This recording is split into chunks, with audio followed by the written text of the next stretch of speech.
लेखक है उनके अधिकार जो था उनके बारे में आप लोगों को बताया था। अब देखिए आर्टिकल 31 आता है।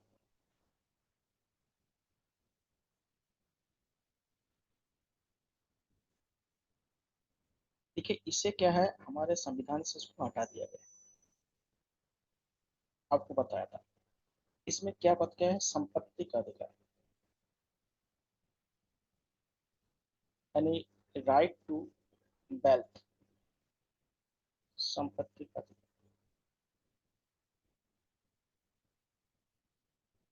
देखिए इसको हटाने के बहुत सारे कारण थे, रीजंस थे।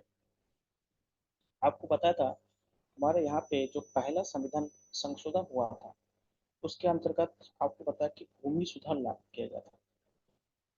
भूमि सुधार, लैंड रिफॉर्म। और भूमि भी क्या है, एक प्रकार का संपत्ति होता है, जो कब लाया गया था, 1951 में। जो पहला यानी फर्स्ट संशोधन के माध्यम से इसको लाया गया था। आप लोगों को पता था इसके मदद से शेड्यूल 9 यानी अनुसूचित 9 को जोड़ा गया था। आपको एक बताता हूँ, देखिए जब भारत आजाद हुआ तो यहाँ पे बहुत सारे नवाब थे, उसके बाद जमींदार थे, या बहुत सारे राजा। आप लोग को मालूम होगा कि जो राजतंत्र था उसमें भूमि का जो मालिक होता था, भूमि का मालिक,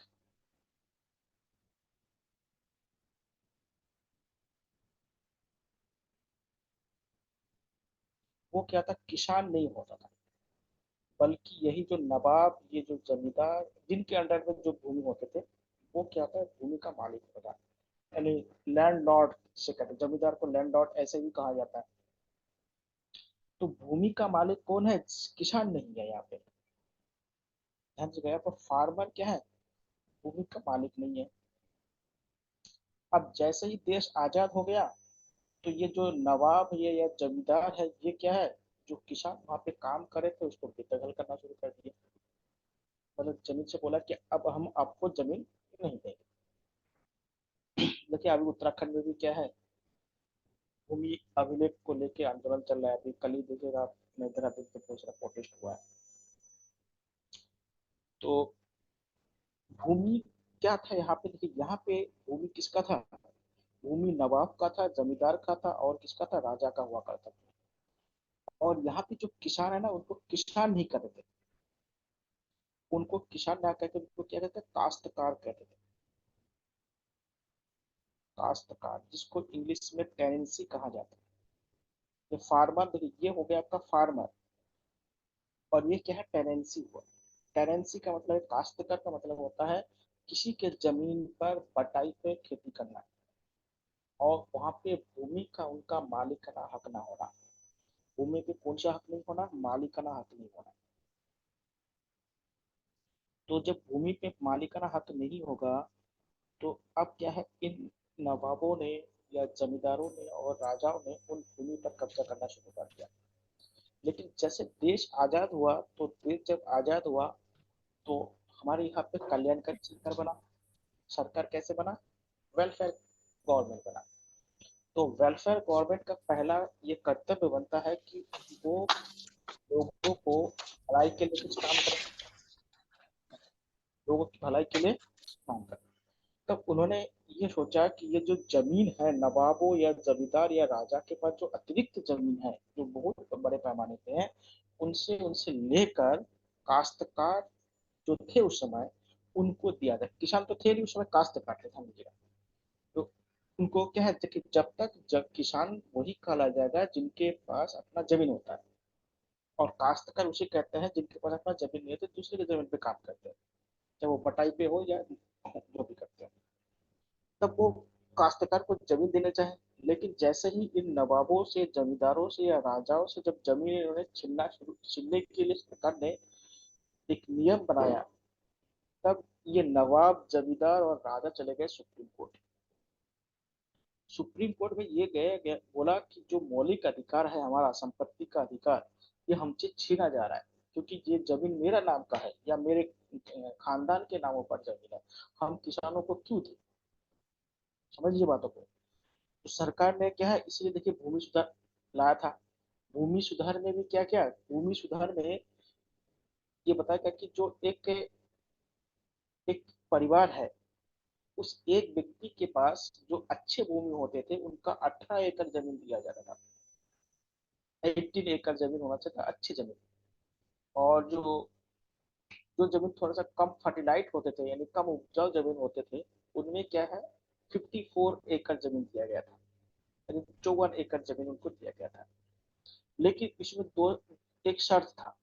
शर्त ये था, अगर किसी भूमि पर मंदिर, मस्जिद, तालाब, खेल का मैदान ऐसे है तो उसको क्या कृषि भूमि नहीं माना जाएगा, तालाब वगैरह हो। समझ लीजिएगा। देखिए जो तालाब है, जहाँ पे चारागाह है, जो पशु पाला जाता है, जहाँ पे मंदिर, मस्जिद, खेल का मैदान है, इसी को कृषि भूमि नहीं माना जाता है। तो कृषि भूमि 18 एकड़ अच्छी जमीन होना चाहिए, नहीं मोस्ट फर्टिलाइट जो जमीन है, जो नहरों के किनारे पे है या अच्छी जमीन है, वो 18 एकड़ जमीन देने की बात की गई थी। और जो थोड़ा सा दूर दराज के है या जिसमें भूमि ज्यादा कम उपजाऊ है, उसमें 54। लेकिन इसमें मंदिर, मस्जिद हो गया, खेल का मैदान या जो तालाब या पशु चारागाह, ये नहीं है। तो ये नवाबों या राजाओं ने क्या किया, रातों रात यहाँ पे मंदिर, मस्जिद और जो भी चीज उसको बनाना था वो बना दिया। लोग तो चालाक होते ही है। तो आज के लोग भी चालाक थे, पहले के लोग भी चालाक थे। तो इससे सरकार को क्या है, जमीन छीनने को दिक्कत होने लगा था। आप लोगों ने एक आंदोलन का नाम भी सुना होगा, भूदान आंदोलन, जो विनोबा भावे ने शुरू किया था, भूदान आंदोलन। तो उस समय मद्रास प्रांत से शुरू हुआ था, लेकिन वो मद्रास प्रांत अब क्या है, अब तेलंगाना में वो आ गया। विनोबा भावे ने शुरू किया था। इसके माध्यम से भी कुछ भूमि लिया गया था, लेकिन पूर्ण रूप से भूमि नहीं लिया गया था। तभी क्या है, इसको नहीं किया था। और देखिए और एक बात समझिएगा, जब ये नवाब, जमींदार और राजा जब भारत में अपने रियासत को विलय किया गया था ना, तो उसमें भारत सरकार ने उनको एक विशेष अधिकार दिया गया था, जिसको क्या कहते हैं, प्रिवी पर्स कहा जाता है। नहीं, विशेष अधिकार था कि इसमें यह बताया गया था कि जो बड़े बड़े राजा थे या नवाब थे या जमींदार, उनको कहीं का राज्यपाल बना दिया गया, या कहीं का डीएम बना दिया गया, कई बड़े बड़े अधिकारी बना दिया गया था। और उनको क्या है, उनका जो राजशाही पहले से चल रहा था उनमें बहुत सारे उनको छूट दिया गया था, क्योंकि ये लोग मिलना नहीं चाहते थे, तो उसको प्रलोभन दिया गया था। तो इससे क्या हुआ कि ये जो संपत्ति का अधिकार है, ये बहुत ज्यादा पेचीदा बन गया था। तो पेचीदा जब बन गया था, तब इंदिरा गांधी की जब सरकार थी, तो उस समय इसको क्या है, इसको ये क्या क्या है कि उसको हटा नहीं पाए, क्योंकि उसमें बहुत ज्यादा दिक्कत आ गया था। बाद में जब जनता सरकार की जब बनी, तब 1978 को 1978 को क्या है, हमारे संविधान में 44 अमेंडमेंट किया गया। समझिएगा, 1978 में हमारे संविधान में 44 अमेंडमेंट किया गया, संविधान संशोधन। इस संशोधन के तहत क्या किया गया कि जो संपत्ति का अधिकार है उसको मौलिक अधिकार या फंडामेंटल राइट से हटा दिया गया, और इसे क्या है, इसे कानूनी अधिकार बना दिया गया। कानूनी अधिकार बना दिया गया। अब अगर संपत्ति अगर सरकार लेना चाहे, तो लोग क्या है, सुप्रीम कोर्ट और हाई कोर्ट क्या है, मौलिक अधिकार के तहत नहीं जा सकते, कानूनी अधिकार के तहत जा सकते हैं। तो कानूनी अधिकार करके आर्टिकल 300 ए में इसको जगह दे दिया। अब संपत्ति का अधिकार कहाँ पे आ गया, हमारे संविधान के अनुच्छेद 300 ए में आ गया। और इसको कैसा अधिकार दिया गया, कानूनी अधिकार दे दिया गया। समझिएगा, अब ये कानूनी अधिकार है। इसलिए देखिए, अब अगर किसी का जमीन, अगर सरकार की कोई परियोजना है, तो सरकार क्या होता है, मुआवजे के माध्यम से उसके जमीन को हड़प सकते हैं, ले सकते हैं। समझिएगा। अब ये कहीं रोड वगैरह बनता है, कुछ भी बनता है, तो सर मतलब किसानों के जमीन को क्या होता है, अधिग्रहण कर दिया जाता है, एक्विजिशन किया जाता है। तो ये सब क्या है, अब किया जा सकता है, पहले ये बहुत मुश्किल काम था। तो इसलिए क्या था, इनको संपत्ति के अधिकार को क्या है अब हमारे संविधान से कब हटा दिया गया, 1978 हटा दिया गया। कौन सी संविधान संशोधन था, 44 में संविधान संशोधन था। ठीक है, और उससे कौन सा अधिकार बना दिया गया, कानूनी अधिकार बना दिया गया। किस आर्टिकल के माध्यम में रखा गया इसको, 300A, 300A में इसको रखा गया है। तो अब समझ सकते हैं कि अब संपत्ति का जो अधिकार है वो कानूनी अधिकार नहीं है। चलिए अभी देखिए उत्तराखंड में भी क्या है, बातचीत चल रहा है कि जो बड़े बड़े जो भूस्वामी है उनका भूमि छीन के क्या होता है बाकी को लोगों बांट दिया जाए, या जो भूमि पहाड़ की जो भूमि है उनको पहाड़ के लोगों के अतिरिक्त इनको बेचने से मना किया जाए, कि बाहर से लोग आके इसमें क्या बड़े बड़े होटल वगैरह खरीद रहे हैं, और जिससे क्या होता है बहुत सारे इन्वायरमेंटल इशू हो रहा है। तो वो भी बहुत सारे क्या है, इसलिए देखिए बहुत सारे क्या होता है इसमें मूवमेंट भी चल रहा है। तो ये हो गया आपका क्या, संपत्ति अधिकार। अब संपत्ति के अधिकार के बाद आपका जो अगला आता जो आर्टिकल 32, वो सबसे बड़ा इम्पोर्टेंट है। Excuse me sir. हाँ बताइए। सर जैसे संपत्ति का अधिकार है तो इसमें जैसे जो ये रुपए वगैरह पैसा जो ये चीज होता है ये भी आता है इसमें, या जमीन के ही से संबंधित है ये? जमीन संबंधित था, संपत्ति संबंधित। देखिए दो चीज होता है, एक होता है चल और एक होता है अचल। यहाँ पे यस अचल सर। संपत्ति की बात है, जो मनी करेंसी की बात नहीं, करेंसी अलग चीज होता है, वो धन वाला अलग निकल जाता है। यहाँ पे संपत्ति था, मेनली जमीन से संबंधित था, क्योंकि आपको पता ना कि जो राजा महाराजा या नवाब थे उनके पास क्या होता है, जमीन था। किसानों को पहले थे, जितने भी किसान पहले थे ना वो क्या था, किसान नहीं थे, वो काश्तकार हुआ करता था। टेनेंसी एक्ट, आप अगर भारत का पुराना एक्ट अगर देखेंगे, जमींदारी उन्मूलन एक्ट, जैसे 1951 में लाया गया था उत्तर प्रदेश सरकार, देखिए उत्तराखंड में भी वही चल रहा है। 1991 में लाया गया था जमींदारी उन्मूलन एक्ट, जिसे कहा जाता है। वो क्या है, उत्तराखंड और उत्तर प्रदेश का एक ही है। तो इसमें देखिए कि क्या था, पहले जो इन क्षेत्र में था, ये पहले क्या था, यहाँ पे किसान नहीं हुआ करते, इनको काश्तकार कहा जाता था। जैसे मान ले टिहरी की बात करते हैं, टिहरी में जो राजा थे उनके अधिकार में जितने भी किसान थे, वो क्या था, किसान नहीं थे। ऐसे नॉर्मल में हम किसान कह सकते हैं, लेकिन कागज में हम किसान नहीं कह सकते उसको, मतलब ऑफिशियल रूप से उसको किसान नहीं कहते। आप लोगों ने थोड़ा सा एक घटना के बारे में आपको बताता हूँ, बहुत फेमस घटना था पश्चिम बंगाल का। आप लोगों ने सिंगूर वाला घटना सुने होंगे, तो थोड़ा सा आपको उसका याद दिला देता हूँ। सिंगूर में आप लोग जानते हैं कि टाटा का नैनो फैक्ट्री लगने वाला था, बहुत 2011 की बात है, उस समय की घटना है। तो उसमें क्या हुआ था पहले समझिए, वहां पे देखिए क्या हुआ था कि वहां पे जो किसान थे वो बाहर रहते थे, मतलब जिनके नाम पे जमीन है, समझ लीजिए कि जिनके नाम पे जमीन है, किसान वही होता है, चाहे वो खेती करे चाहे ना करे अलग बात है। चाहे मेरे नाम पे अगर 10 एकड़ जमीन है और मैं खेती करूं चाहे ना करूं, तो किसान मैं हुआ ना। लेकिन अगर मैं उसी जमीन को किसी दूसरे को दे दूं और वो बटाई पे करे, वो किसान नहीं कहेगा, क्योंकि उसको क्या है, उस भूमि पर मालिकाना हक नहीं है। आप लोगों ने सुना होगा जो किसान सम्मान निधि में भी यही बात किया गया ना, किसान सम्मान निधि आपको जानते हैं कि 6,000 रुपए साल में देते हैं, तो उनको देते हैं जो जिनके नाम पे जमीन है, तो वो जमीन करे चाहे ना करे अलग बेटर है। तो वो क्या है, दूसरे काम करे, दूसरा बिजनेस करे, लेकिन किसान सम्मान निधि में उन्हीं को जमीन में पैसा मिलेगा जो क्या है, जिनके नाम पे जमीन है। अगर जिनके नाम पे जमीन नहीं है, वो अगर 50 एकड़ भी दूसरे की जमीन करे, तो उनको किसान सम्मान निधि से पैसा नहीं मिलेगा।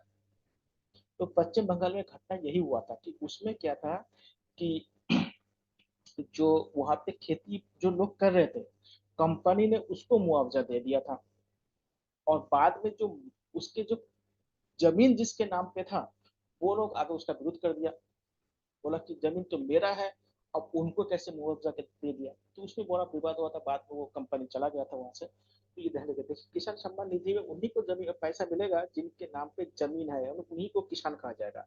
और जिनके नाम पे जमीन नहीं है उनको किसान नहीं कहा जाएगा, उनको काश्तकार कहा जाएगा या टेनेंसी कहा जाएगा। तो उनको क्या है, किसान सम्मान निधि से पैसा नहीं मिलेगा, चाहे वो कितना भी जमीन करे, उससे कोई मतलब नहीं है। तो ये है। धन्यवाद। ये मेरी संपत्ति देखिए क्या था कि आज आप लोग देखते ना, आज ये सोचते हो कि इनकम का मेन सोर्स क्या है, भूमि नहीं है, लोग समझते हैं। लेकिन जब भारत आजाद हुआ था, या आजादी से पहले, या लगभग नब्बे नब्बे के दशक से पहले, मतलब जब से यहाँ पे उदारीकरण नहीं आया था, तब तक भारत में मुख्य आय का जो स्रोत था या रोजगार का जो स्रोत था, वो जमीन था, भूमि था। क्योंकि किसान खेती बाड़ी करके ही क्या था, जीवन निर्वाह कर रहे थे यहाँ पे। वो आज हम लोग देख रहे हैं कि सर्विस सेक्टर इतना ज्यादा आगे बढ़ा हुआ है कि लोग सोचते हैं कि सर्विस सेक्टर में ज्यादा पैसा है। लेकिन क्या है, एक जमाना ऐसा था कि किसानी से ही सबसे ज्यादा पैसा होता था, पैसा और ज्यादा लोगों को रोजगार मिलता था। तो इसलिए क्या था, भूमि को लेके क्या था, बंटवारा। आप लोग देखिएगा पूरे भारत में, आपको मालूम होगा केवल पश्चिम बंगाल में ही क्या भूमि का सही तरह से वितरण किया गया है। पूरे भारत में कहीं पे भी जमीन का सही तरह से वितरण नहीं किया, क्योंकि इसमें बहुत सारे रीजन है। क्योंकि अधिकतर जो लोग थे या जो ऑफिसर थे या नेता थे, खुद उनके पास इतना ज्यादा जमीन है। आज भी आप लोग देखिएगा इनके पास ही जमीन है, तो वो क्यों देना चाहेंगे। वो क्या होता है, जमीन को अपने पे अलग अलग लोगों के नाम पे ट्रांसफर कर देते हैं। अभी देखिएगा एक नया कानून आया था, बेनामी संपत्ति वाला कानून आया था, उसमें देखिए कितने लोग फंस गए थे। इसी के नाम पे भी जमीन खरीद कर रख दिया, घर के कुत्ते के नाम पे जमीन खरीद कर रख दिया। तो ऐसे भी कर रहे थे लोग, क्योंकि पैसा था तो कुछ भी किया जा सकता है। तो ये चलता है, लोग है तो थोड़ा सा भ्रष्टाचार तो करेंगे करेंगे, पूरी तरह से कोई ईमानदारी हो ही नहीं सकता। तो आज भी हम करेंगे और कल भी करेंगे। तो उसी को मेरी संपत्ति को लेने के लिए किया गया था। अभी देखिए बिहार इस सेट को क्या क्या लेबर फोर्स कहा जाता है। क्यों कहा जाता है लेबर फैक्ट्री, क्योंकि यहाँ पे जमीन का सही से कभी बंटवारा हुआ नहीं। आप बिहार उत्तर प्रदेश में उधर जाएंगे तो देखिए वहां पे एक क्या है, भूमिहर करके एक जाति हुआ करता है, क्योंकि उनके पास अभी भी बहुत ज्यादा भूमि है। तो मैटर तो है, अभी भी क्या है, सही तरह से हुआ नहीं ध्यान दीजिएगा। इसीलिए क्या था देखिएगा, ये नक्सलवाद जो आप लोग देख रहे हैं, ये भूमि का सही तरह से ना वितरण करने का भी एक नतीजा है। क्योंकि क्या था, जिनका जमीन पहले जो वो लोग करते थे राजा महाराजा के समय, उनसे छीन के क्या है, दूसरे लोग ने ले लिया। तो अब वो क्या करेगा, रोजगार, भोजन तो सबको करना है ना, चाहे वो अमीर हो चाहे गरीब हो, भोजन करने के लिए लोग अपने अधिकार अलग अलग तरीके की एक्टिविटीज करेंगे ही करेंगे। चलिए, अब देखिए आर्टिकल 32 में देखिए क्या है, इसको कहते हैं संवैधानिक उपचार, यानी कॉन्स्टिट्यूशन रेमेडी कहा जाता है। संवैधानिक उपचार या कॉन्स्टिट्यूशन रेमेडीज कहा जाता है। उपचार का मतलब आप लोग जानते हैं, उपचार मतलब इलाज करना। कोई चीज खराब हो गया है और उसको हमें ठीक करना है। अब खराब क्या हुआ है पहले समझ लीजिए। अगर अभी तक देखिए जितने भी फंडामेंटल राइट आपको बताया है, अगर ये फंडामेंटल राइट आप लेंगे किससे, तो मिला तो है, अब लेंगे कैसे, या आपका उसका वायलेशन करेंगे तो फिर उसको स्थापित कैसे करेंगे। कौन है प्राधिकार, जिसको ऑथोरिटीज कहा जाता है, जिसके पास जाएंगे और करेंगे। तो देखिए क्या है, अगर मान लेते हैं कोई भी व्यक्ति या संस्थान या सरकार के कोई भी विभाग या कोई भी कर्मचारी आपके मौलिक अधिकार का वायलेशन करता है, उल्लंघन करता है, तो आपको उपचार मिलना चाहिए ना। नहीं तो फिर क्या होता, अब अधिकार हमने दे दिया लेकिन आपको मिल ही नहीं रहा, तो ऐसे अधिकार देने से क्या फायदा है। तो इसमें ये बताता है कि अगर हमारे सरकारी सिस्टम या कोई व्यक्ति या कोई समूह अगर किसी व्यक्ति के मौलिक अधिकार का वायलेशन करता है, तो उस व्यक्ति को वो अधिकार कौन देगा। उसके लिए दो विधान बनाया गया है। एक बताया कि सुप्रीम कोर्ट, जिसको आप कहते हैं उच्चतम न्यायालय। इसके अंतर्गत आर्टिकल 32 के अंतर्गत आप रिट जारी कर सकते हैं। और दूसरा है हाई कोर्ट। हाई कोर्ट में आर्टिकल 226 के अंतर्गत क्या है, रिट जारी किया जा सकता है। अब ये रिट्स क्या है पहले से पता था, ठीक है। रिट एक प्रकार का क्या अधिकार पत्र है, इसे कह सकते हैं। रिट को क्या कहते हैं, अधिकार पत्र, ध्यान दीजिएगा। तो और ये जो आर्टिकल है ना, इस आर्टिकल को डॉक्टर भीमराव अंबेडकर ने बोला कि हमारे संविधान का क्या है, आत्मा है, soul, soul of the constitution. किसने बोला था, अम्बेडकर जी ने बोला।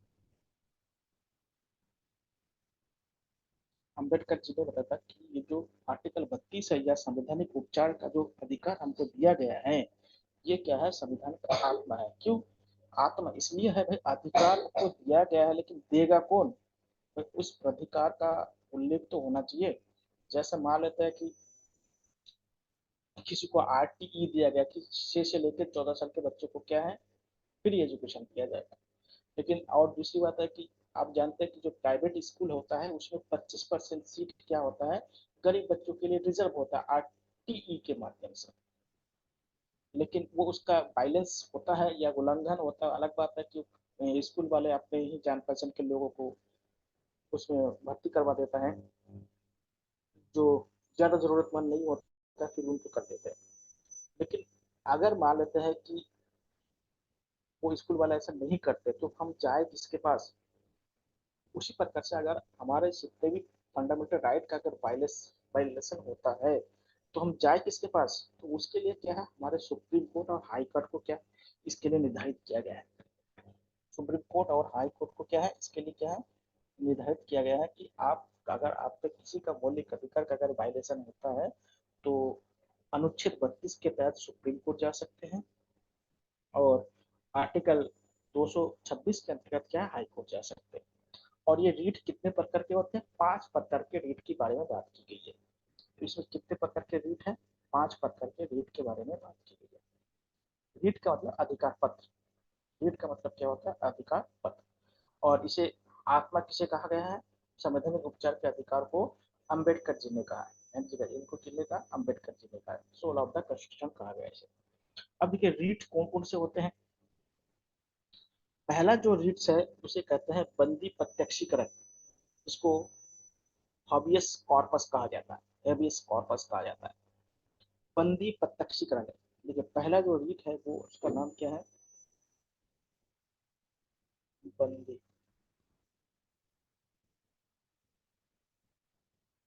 प्रत्यक्षीकरण।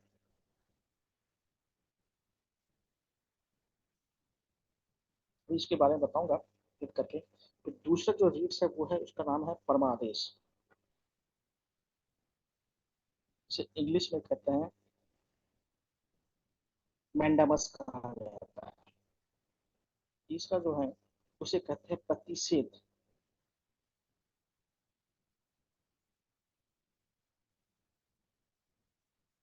प्रतिषेध प्रतिषेध का मतलब है प्रोहिबिशन, मतलब रोकना। चौथा हो गया आपका उत्प्रेषण।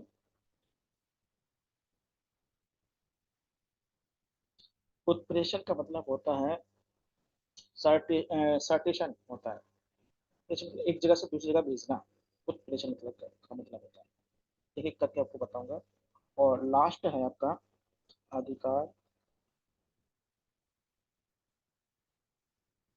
पुच्छा। पुच्छा मतलब पूछना, सो क्योटो वारंटो कहा जाता है, सो क्योटो वारंटो कहा जाता है। तो ये 5 प्रकार के जो रीट्स है ये क्या है, सुप्रीम कोर्ट और हाई कोर्ट क्या है जारी कर सकता है किसके खिलाफ, अगर किसी व्यक्ति या समूह के खिलाफ अगर क्या है मौलिक अधिकार का उल्लंघन होता है तब। ठीक है, इसके लिए कोई व्यक्ति भी जा सकता है, कोई दूसरा व्यक्ति भी जा सकता है, या कोई समूह भी उसके उस व्यक्ति के संरक्षण करने के लिए जा सकता है। जैसे मान लेते हैं, एक एग्जांपल हम लोग मान के चलते हैं कि आपके घर है कहीं और उसके बगल में एक ईंट भट्टी है, और ईंट भट्टी से जानते हैं कि बहुत से धूल आते हैं, और आने के कारण क्या होता है उस एरिया में क्या जो सांस वाला बीमारी है, दमा की बीमारी बहुत तेजी से बढ़ने लगा है। तो एक क्या है मानवीय जीने का अधिकार का उल्लंघन हो रहा है कि नहीं हो रहा है, कि हमें स्वच्छ वातावरण चाहिए ना, और स्वच्छ वातावरण हमें मिल नहीं रहा है। तो आप क्या है अगर उस व्यक्ति के खिलाफ अगर बोलने पर वो बंद नहीं करता ऐसे एक्टिविटीज को, तो आप अनुच्छेद 32 के अंतर्गत क्या सुप्रीम कोर्ट जाके उस व्यक्ति के खिलाफ क्या है या कोई भी संस्थान होगा उसके खिलाफ ऐसे कर सकते हैं। हाँ जी। अब देखिए पहाड़ों में बहुत सारे क्या है कंपनी लगाने का पाबंदी है, फिर भी कंपनी वहां पर लगा देते हैं, लेकिन लोग उसको विरोध करते, जंगलों में बहुत सारी कंपनी लगा देते हैं तो उसका विरोध होता है। अभी ये बहुत सारे केस हुआ है कि जो गलत तरीके से क्या होता है जंगलों में होटल वगैरह वगैरह खरीद खोल लेते हैं, रिजोर्ट खोल लेते हैं, तो उसमें भी बहुत सारे ऐसे केसेस बनते रहते हैं।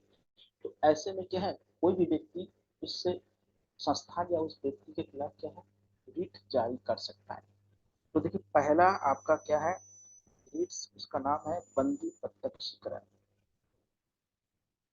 बंदी प्रत्यक्षीकरण। हार्बियस कॉर्पस कहते से, ये किसी व्यक्ति के खिलाफ जारी होता है, व्यक्ति के विरुद्ध जारी किया जाता है।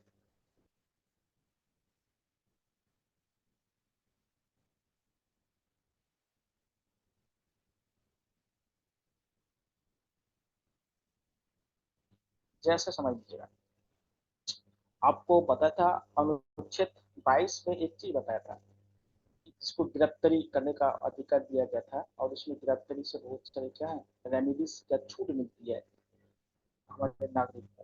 देखिए क्या है, मान लेते हैं ये एक नागरिक है, इसने मान लो कोई अपराध किया है, क्या नहीं किया वो अलग बात है। अब इसी को पी नामक एक पुलिस अधिकारी ने उसको गिरफ्तार कर लिया, कोई दरोगा है मान लो, पुलिस है।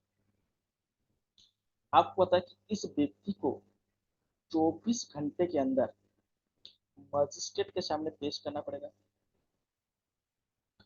अगर मान लेते हैं कि ये पुलिस वाला अधिकारी किसी भी वजह से हो सकता है, अब ए नामक व्यक्ति को 24 घंटे के अंदर इस मजिस्ट्रेट के सामने नहीं पेश करता, किसी कारण हो सकता है।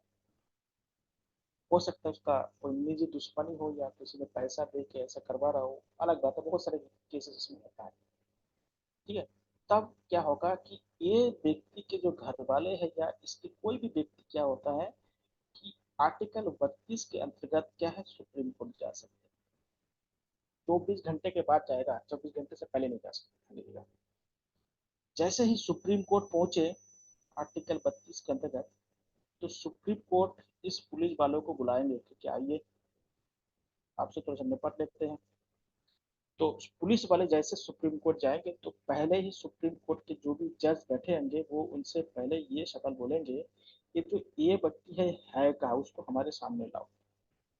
हमें ये नहीं मालूम है वो व्यक्ति है या नहीं, हमें उससे मतलब नहीं, तुम उस व्यक्ति को गिरफ्तार किए हो, उस व्यक्ति को कहाँ लाओ, इसे न्यायालय के सामने लाओ, हम उसे देखना चाहते हैं। तो ना कि बंदी प्रत्यक्षी, ये प्रत्यक्ष मतलब डायरेक्ट उसको लाइए हमारे सामने, ये नहीं बोलेंगे वो जेल में है, ये हुआ वो हुआ। अगर फरार भी हो गया तो आप उसको गिरफ्तार करके लाएंगे। अगर ये व्यक्ति अगर क्या है, अभी देखिए उत्तराखंड में क्या है, लेडीज जेल उससे फरार हो गई है, आप लोग न्यूज में देखेंगे। अब देखिए पुलिस उनको पकड़ रही है, क्यों पकड़ रही है, क्योंकि अभी वो जैसे घर वाले अगर सुप्रीम कोर्ट चले गए तो पुलिस ऑफिसर या जो भी जेल के लोग थे उनको दिक्कत पैदा होने लगेगी, समझिएगा। तो अभी जैसे सुप्रीम कोर्ट जाएंगे तो सुप्रीम कोर्ट क्या है, अब उस पुलिस वाले से बोलेंगे कि आप लाइए उस व्यक्ति को हमारे सामने प्रस्तुत कीजिए, वो व्यक्ति को आपने गिरफ्तार किया तो है कहाँ वो, आपने उसको रिलीज तो किया नहीं, आपने रिलीज किया होगा तो किसके सामने किया है, वो सारे क्वेश्चन यहाँ पे होगा। आप लोग देखिए आजकल क्या है, हमारे अदालत का जो वो डिसीजन होता है आजकल देखिए ऑनलाइन हो चुका है। बहुत सारे केस आप लोग देखे होंगे कि हाई कोर्ट या सुप्रीम कोर्ट के सामने देखिए बहुत बड़े बड़े अधिकारी भी क्या था हलकने लगते हैं, क्योंकि जुडिशरी से ऊपर कुछ बोल नहीं सकते, उनके आदेश बहुत मायने रखता है। तो इसलिए क्या है, जो सुप्रीम कोर्ट पुलिस वाले से पूछेगा, चाहे एसपी भी क्यों ना, बड़े बड़े अधिकारी भी क्यों ना, उनसे पूछेगा उस व्यक्ति को हमारे सामने लाओ। अगर नहीं लाएंगे तो उस पुलिस वाले पर कार्रवाई की जाएगी। क्या इसलिए ये कहता है कि ये व्यक्ति के विरुद्ध जारी करता है कि उस व्यक्ति को जिसको गिरफ्तार किया गया था वो व्यक्ति है कहाँ। हो सकता है कि बहुत समय में क्या होता है, पुलिस वाले टॉर्चर करके मार भी डालते हैं, या जो अपोजिशन पार्टी वाले होते हैं पैसा दे के उनको क्या होता है बहुत सारे टॉर्चर करवाते हैं, बहुत सारे कारण हो सकते हैं। तो ये सारे कारण में क्या होता है कि हर व्यक्ति का क्या मौलिक अधिकार है कि उसको पुलिस, आपको पहले बता कि पुलिस का काम केवल किसी अपराधी को पकड़ के मजिस्ट्रेट के सामने उपस्थित करना, और पुलिस का कोई काम नहीं है। ठीक है, सजा देने का काम क्या है, हमारे न्यायालय करेंगे। केवल जो न्यायालय के सामने आपको 24 घंटे में प्रस्तुत करना है, तो आपने नहीं किया होगा तो क्या होगा, तो इसके लिए रेट जारी होगा। उसे बंदी प्रत्यक्षीकरण कहा जाता है। इसको आपको शायद समझ में आ गया होगा। इसलिए अगर कोई व्यक्ति को अगर गिरफ्तार के 24 घंटे में अगर उसको मजिस्ट्रेट के सामने नहीं लिया जाता है, तो कोई व्यक्ति क्या होता है सुप्रीम कोर्ट या हाई कोर्ट जा सकते हैं हर जगह। इसलिए क्या होता है, बहुत ही इंपॉर्टेंट है आर्टिकल 32। दूसरा है परम आदेश, परम आदेश से कहते हैं मैंडेमस। दूसरा है आपका परमादेश या मैंडेमस।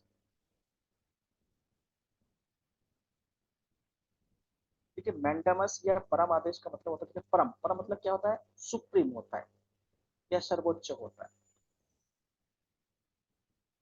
परम मतलब क्या, सर्वोच्च होता है, आदेश मतलब ऑर्डर होता है। ये जो परमादेश होता है, ये क्या न्यायालय द्वारा जारी किया जाता है।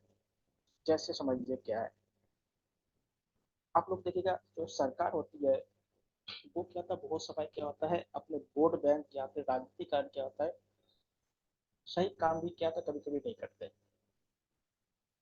आप कैसे नहीं करते समझिएगा, जैसे आप लोगों ने देखा होगा हल्द्वानी में या कुछ शहरों में बहुत सारे अतिक्रमण हो जाता है, या सरकारी भूमि पर बहुत बड़े बड़े जो लोग हैं वो कब्जा कर लेता है। तो जो सरकार होती है, चाहे किसी भी पार्टी का हो, वो क्या होता है, उसको अतिक्रमण को हटाना, हटाने उनके, हटा तो सकते हैं लेकिन हटाते नहीं है, क्यों, वोट बैंक राजनीति होता है, कि हटाएंगे तो वो वोट बैंक क्या होता है उनके खिलाफ हो जाएंगे।